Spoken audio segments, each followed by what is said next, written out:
Hi everyone, my name is Derek. I'm Day One's Training and Outreach Coordinator. And today for our Sexual Assault Awareness Month, we're going to talk a little bit about online privacy tips. These are tips that we recommend parents, children, community members, really everyone uses in their day-to-day engagement on the internet. The first is friending and following. So making sure that the folks that we're connected to on the internet are people we know in real life.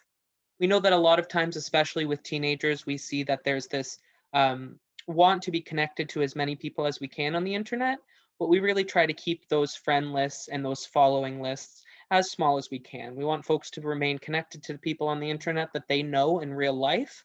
And beyond that, we really think that connecting with, people you don't know isn't the safest idea. We also talk about photos. So thinking before we post, making sure that every photo we're posting, we'd be comfortable with anyone on the internet seeing it, because we know that photos can be saved, shared, screenshotted, and distributed across the internet. We also recommend turning those privacy settings on, making sure those accounts are locked so that if you're sharing photos, you're sharing them to a select audience. But even with that, being mindful that folks can screenshot, share your photos, and they might end up places that they weren't originally intended to go.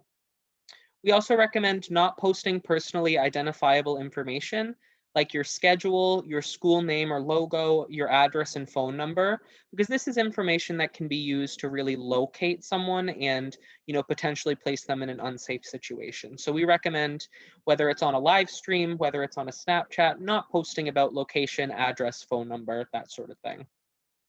We also caution strongly against any form of cyberbullying, gossip, or harassment, making sure that we're not posting about other people, we're not texting about other people, and we're being mindful of the fact that, things can be screenshotted and saved.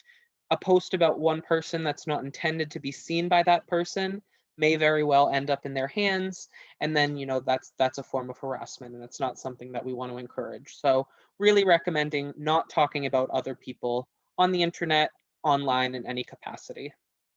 We also see with passwords. So we recommend changing your password every month or so. For me, I use an online random generator to generate my passwords. I want to make it something difficult. I don't want my password to be password or 1, 2, 3, 4.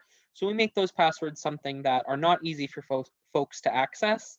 And then also really recommending not sharing those passwords with other people, whether it's friends, significant others, being mindful of the fact that a password acts as basically a key to your social media, and you don't want to give that key out to everyone you know.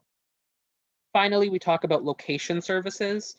This is something that can be disabled when you go into the settings on your smartphone.